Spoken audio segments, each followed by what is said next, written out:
सबसे पहले प्रारंभ ट्री चैनल में आप सभी का स्वागत है। अभी हम लोग टारगेट जो किए हैं मेनली वो है बीपीएससी टीआरई। ठीक है, तो बीपीएससी टीआरई को टारगेट करके वीडियो बनाया जा रहा है। तो हमें लगता है कि बीपीएससी में अगर हिस्ट्री में अगर पूछेगा तो उसमें हम लेके चल रहे हैं घटना चक्र पॉइंटर वाला जो जीएस है, उसको नया संस्करण है 2026 वाला। और उसमें भी सबसे महत्वपूर्ण टॉपिक है हम लोग का आधुनिक भारतीय इतिहास। तो घटना चक्र को हम लोग मान के चलते हैं और पूरा ये करेंगे और धीरे धीरे याद भी होते जाएगा। तो इसका सबसे पहला अपना टॉपिक है यूरोपीय कंपनी का भारत में आगमन। तो देखिए, ये देखिए सबसे पहला है नीला जल नीति किससे संबंधित है, तो फ्रांसिस। तो नीला जल नीति किससे संबंधित है, तो फ्रांसिस्को डी अल्मीडा से। वास्को डी गामा कालीकट तट पर कब पहुंचा था, तो 1498 ईस्वी में। अगर पुर्तगाली में पूछा जाता है सबसे पहले भारत कौन आया था, तो वास्को डी गामा। पुर्तगाली उपनिवेश का प्रथम वायसराय में भारत में कौन था, तो फ्रांसिस्को डी अल्मीडा।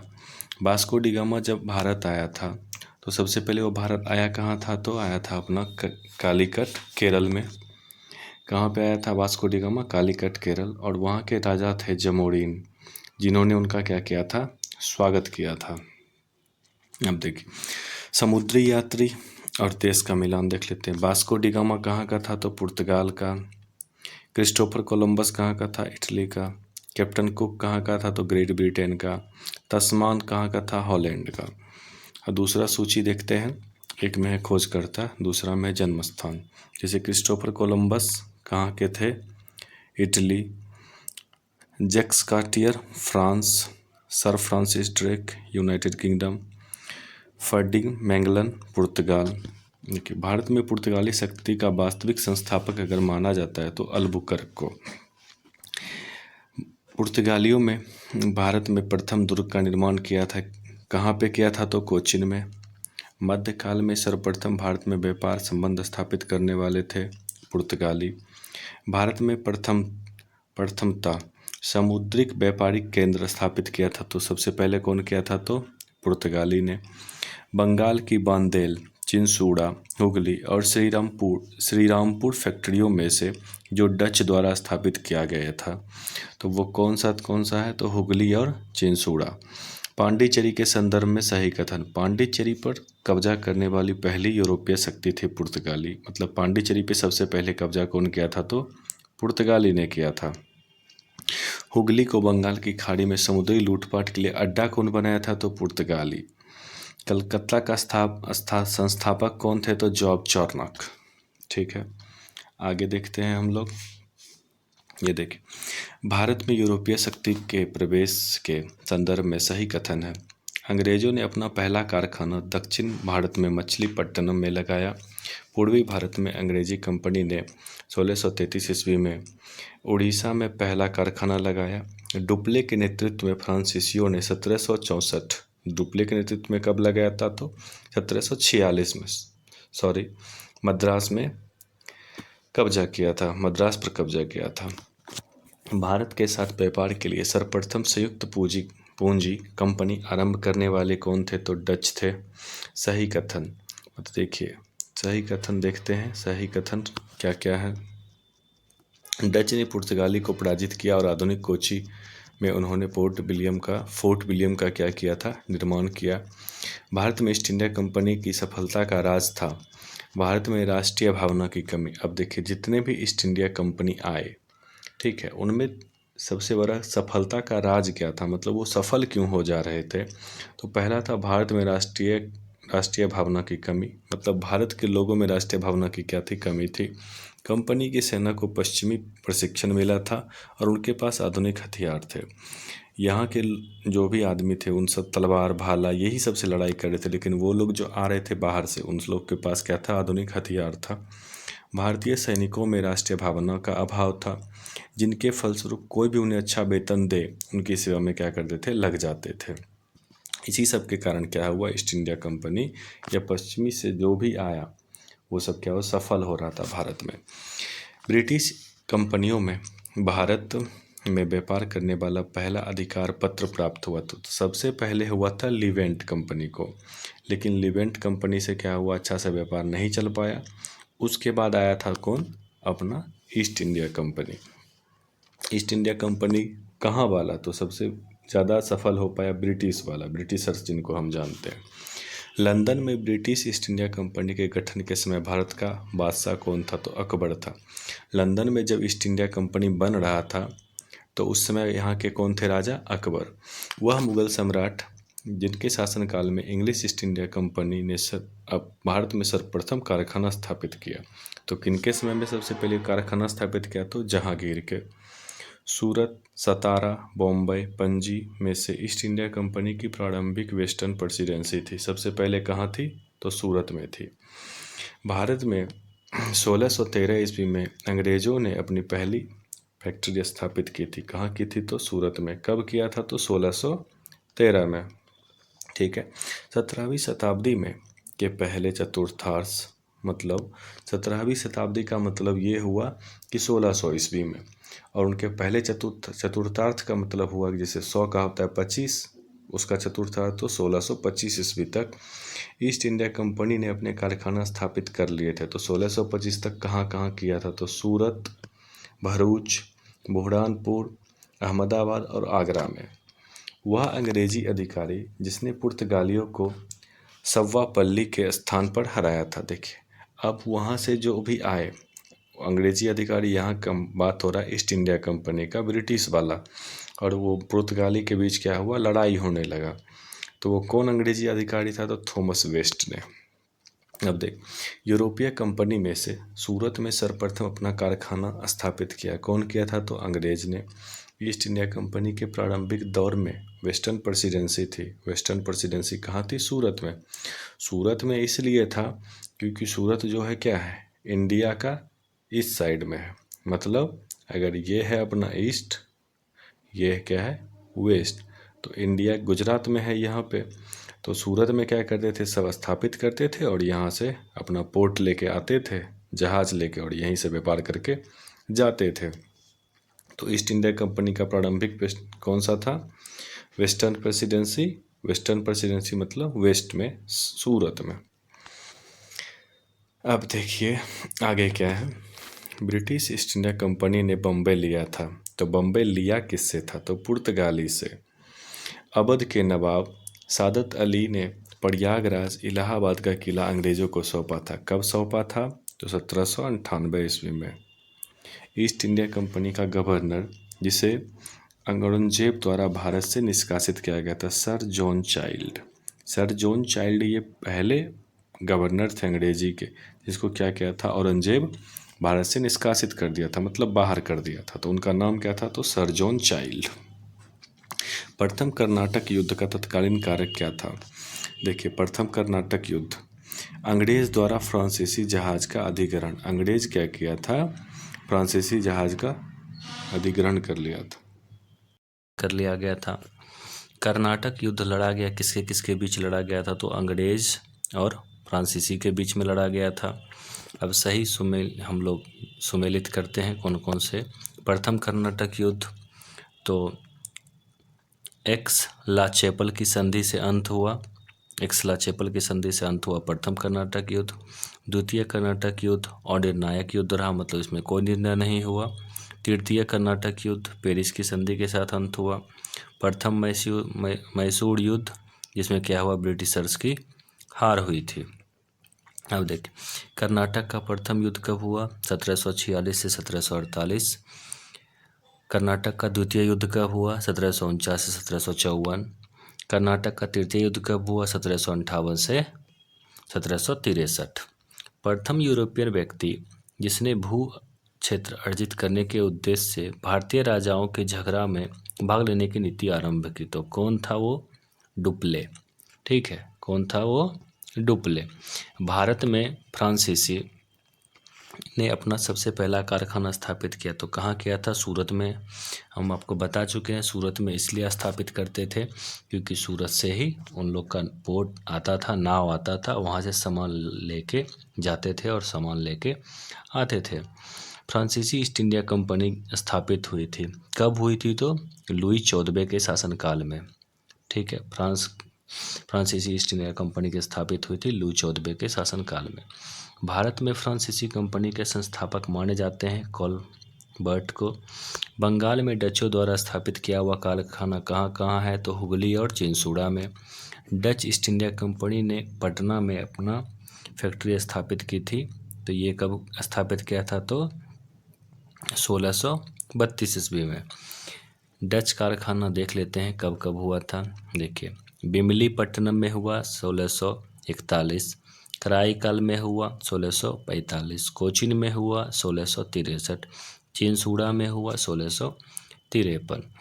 फ्रांसीसी दक्कन में शक्ति आंदोलन स्थापित करने में असफल रहे, क्योंकि देखिए, अब फ्रांसीसी जो था वो क्यों असफल रहे थे? क्योंकि अंग्रेज का जो था ना फौज, वो बहुत ज़्यादा शक्तिशाली था। क्यों असफल रहे? तो अंग्रेजी फौज की शक्तिशाली थी। अब अंग्रेजी कौन? ये ईस्ट इंडिया कंपनी है, ये फ्रेंच कंपनी है। तो फ्रेंच कंपनी क्या हुआ? असफल रहा था। भारत में यूरोपीय शक्ति का आगमन का क्रम क्या है? मतलब सबसे पहले कौन आए? सबसे पहले आए पुर्तगाली, जिसको पुर्तगीज़ कहते हैं, उसके बाद डच, फिर अंग्रेज, फिर फ्रांसीस। और सबसे पहले आने वाले थे पुर्तगाली और सबसे लास्ट में जाने वाले भी थे पुर्तगाली। तो ये गए कब थे? तो 1961 में गए थे। और आए कब थे पुर्तगाली? तो 1498 में सबसे पहले आए थे Vasco D gamma. Vasco D gamma कहाँ आया? केरल के कालीकट में। और किस रास्ते से आया? तो उसको क्या, उस रास्ता का नाम है Cape of Good Hope. Cape of Good Hope. अब केप ऑफ गुड होप है कहाँ पे? तो ये साउथ अफ्रीका जैसे है ना, ये मैप में जैसे देखिए, हम लोग अगर देख लेते हैं कि साउथ अफ्रीका का अगर जब मैप ऐसे है ना और इंडिया यहाँ पे है, तो ये नीचे वाला पार्ट जो है ना, इसी का नाम है केप ऑफ गुड होप। इसको हिंदी में कहते हैं आशा अंतरिक्ष द्वीप। ठीक है, इसको हिंदी में क्या कहते हैं? आशा अंतरिक्ष द्वीप। तो सबसे पहले आने वाले कौन थे? पुर्तगाली। और सबसे बाद में जाने वाले कौन थे? तो पुर्तगाली। ठीक, चलिए अब हम लोग आगे देखते हैं।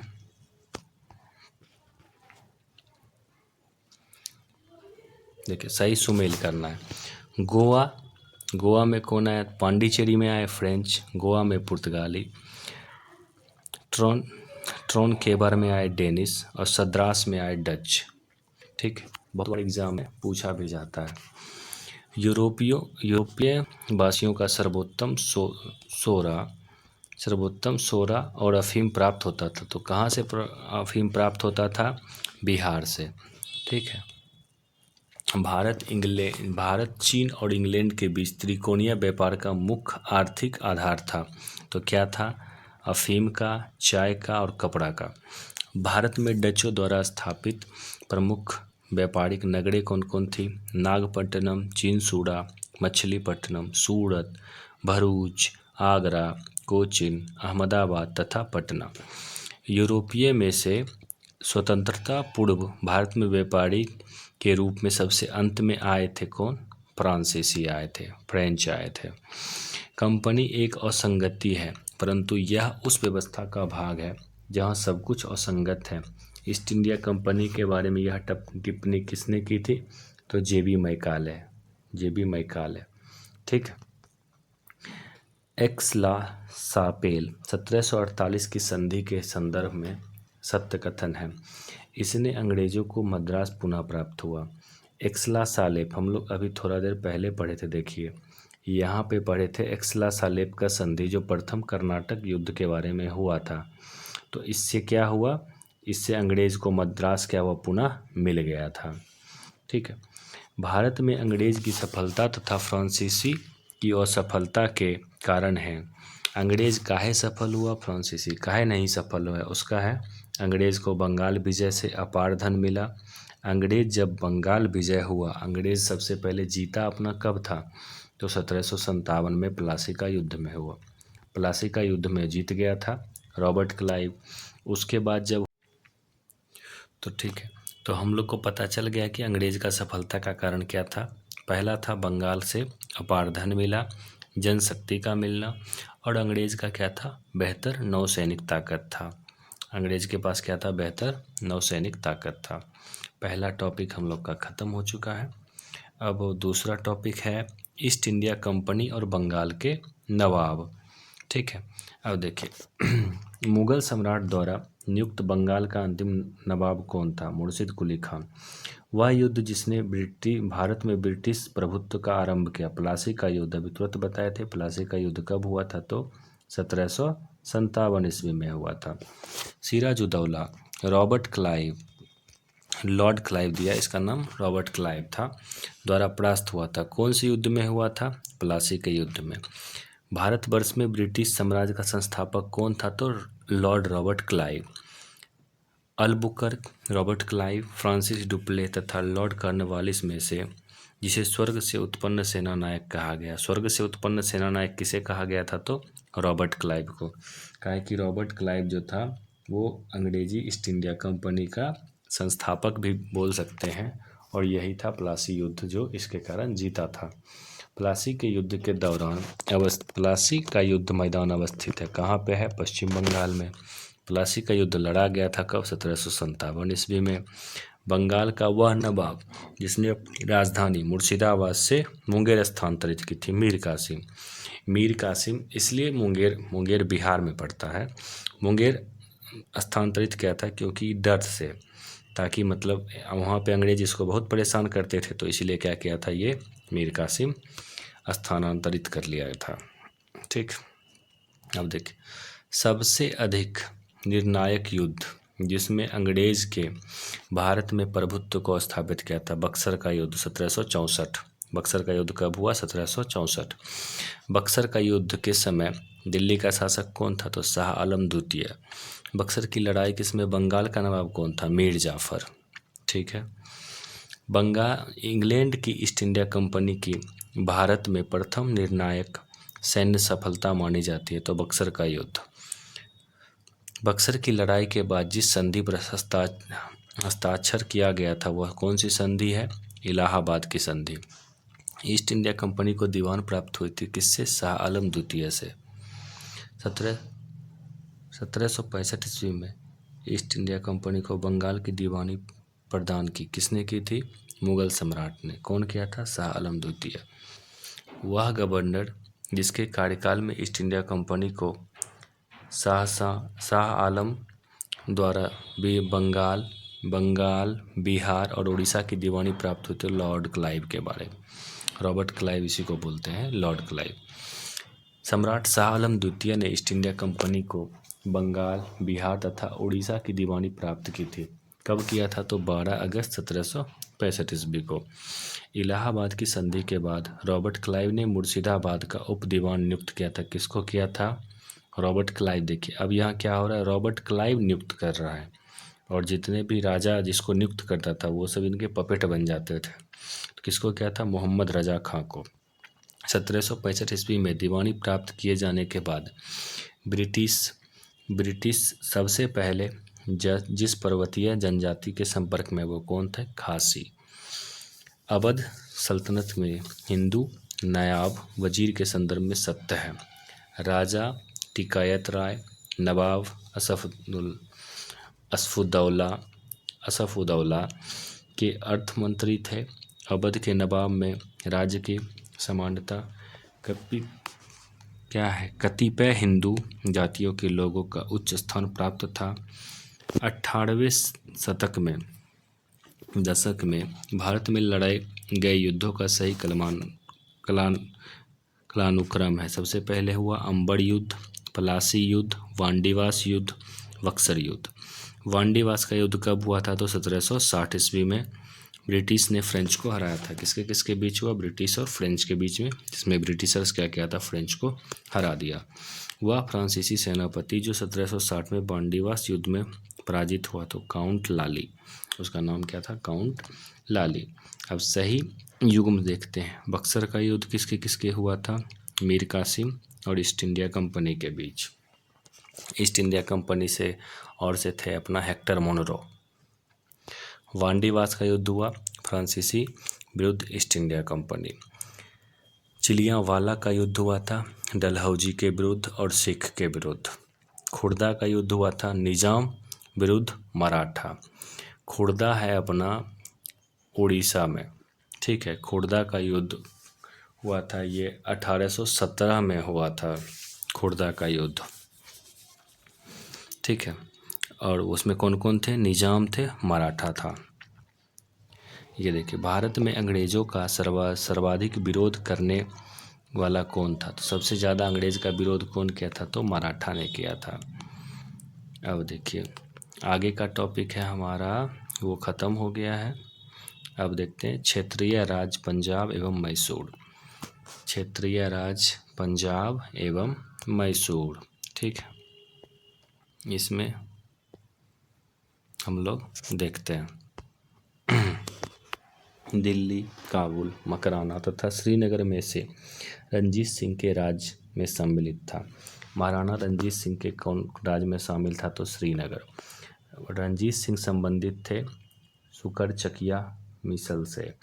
महाराणा रंजीत सिंह के राज्य की राजधानी थी लाहौर। राजा रंजीत सिंह ने अदालत ए आला की स्थापना की थी। कहाँ की थी? लाहौर में। अमृतसर की संधि महाराजा रंजीत सिंह और किसके के बीच हुआ था? तो लॉर्ड मिंटो के बीच में। रंजीत सिंह का सुप्रसिद्ध कोहिनूर हीरा प्राप्त हुआ था किससे? शाह सूजा से। ईश्वर की इच्छा थी कि मैं सब धर्मों को एक निगाह से देखूं, इसलिए उसने दूसरी आंखों की रोशनी ले ली। यह कथन किसने कहा था? महाराजा रंजीत सिंह ने। महाराजा रंजीत सिंह का एक आंख से थोड़ा कम दिखाई देता था, इसीलिए वो क्या बोले? ईश्वर की इच्छा थी कि मैं सभी धर्मों को एक निगाह से देखूं, इसलिए दूसरी आंखों की रोशनी ले ली। तो ये कौन कहे थे? तो महाराजा रंजीत सिंह। महाराजा रंजीत सिंह के उत्तराधिकारी कौन थे? खड़ग सिंह। सिख राज का अंतिम राजा कौन था? दिलीप सिंह। पंजाब के पूर्व महाराजा दिलीप सिंह के विषय में 23 अक्टूबर 1893 को उनका निधन पेरिस में हुआ।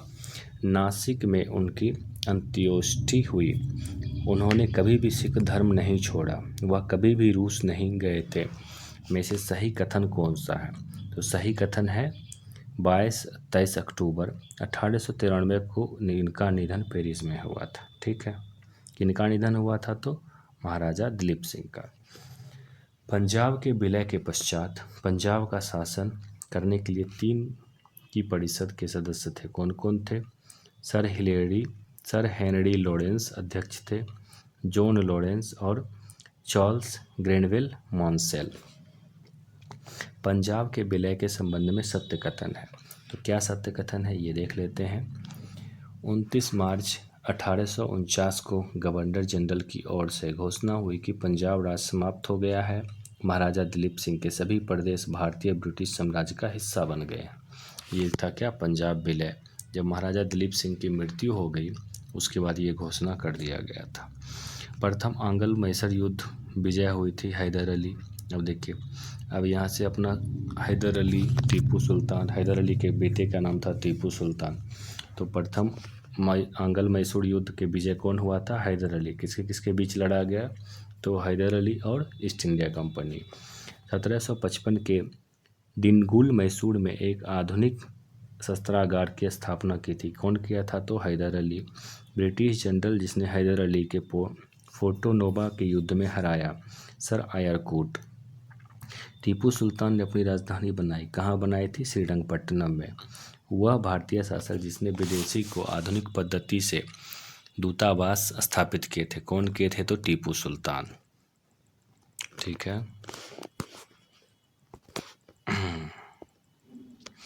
टीपू सुल्तान ने ब्रिटिश सेना को 1780 में हराया था। कहाँ पे हराया था? तो पोलीलूड में। अंग्रेज ने श्रीरंगपट्टनम की संधि की थी। किससे की थी? टीपू सुल्तान से। टीपू सुल्तान अंग्रेजों के साथ युद्ध में मारे गए। कब मारे गए? 1799 में। अब सही युग्म क्या देखिए, प्रथम आंग्ल मैसूर युद्ध, हैदर अली विजय हुए। द्वितीय आंग्ल अनिर्णायक। तृतीय आंग्ल युद्ध, टीपू सुल्तान युद्ध में पराजित हुआ और अपने भूभाग अंग्रेजों को दे दिया था। चतुर्थ आंग्ल मैसूर युद्ध, टीपू सुल्तान पराजित किया और युद्ध के मध्य दिवंगत हुआ, मतलब मारे गए थे। कौन मारे गए? चतुर्थ आंग्ल मैसूर युद्ध में टीपू सुल्तान मारे गए। ठीक है, अब देखिए इलाहाबाद की संधि कब हुई थी? 1765। मैंगलोर की संधि कब हुई? 1784। सरालबाई की संधि 1782। मद्रास की संधि 1769। बेगम समरू के ने एक अति प्रसिद्ध चर्च का निर्माण करवाया था। कहाँ करवाया? सरघाना में। सही कथन है। देखिए, महाराजा रंजीत सिंह ने लाहौर में तोपों का निर्माण के लिए आधुनिक ढलाई खाने स्थापित किए। आमेर में सेवाई जयसिंह ने यूक्लाइड के रेखा गणित के तत्वों का संस्कृत में अनुवाद कराया। मैसूर में टीपू सुल्तान ने श्रृंगेरी मंदिर में देवी शारदा की मूर्ति का निर्माण के लिए धन दिया था। ये सब क्या है? सही है। सही कथन है। प्लासी के युद्ध में सिराजुद्दौला की पराजय के लिए मीर जाफर ने अंग्रेजों के साथ मिलकर षड्यंत्र रचा था। देखिए, प्लासी का युद्ध कब हुआ? 1757 में। रॉबर्ट क्लाइव और मीर जाफर दोनों क्या किए थे? हाथ मिला लिए थे। मीर जाफर कौन था? सिराजुद्दौला का सेनापति था। तो सिराजुद्दौला का सेना दोनों हाथ मिला लिया था, तो इसीलिए क्या हुआ? सिराजुद्दौला हार जाता है और मीर जाफर को नया बना दिया जाता है वहाँ का राजा। कहाँ का? बंगाल का नवाब बनाया को किसको? मीर जाफर को। और फिर मीर जाफर को हटा के फिर से किसको बनाया? मीर कासिम को। फिर मीर कासिम मर जाता है।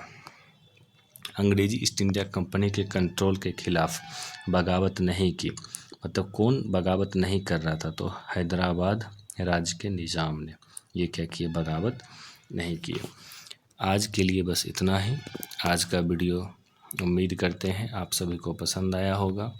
और ये जो भी है ये वनडे एग्ज़ाम के लिए इम्पोर्टेंट है, क्योंकि वनडे एग्ज़ाम में सिर्फ डायरेक्ट पूछता है क्वेश्चन कि कब हुआ, नहीं हुआ, क्या हुआ। ठीक है, तो अंत में बस लाइक, अगर अच्छा लगा तो लाइक कर दीजिएगा, चैनल को सब्सक्राइब कर दीजिएगा। Thank you, have a nice day.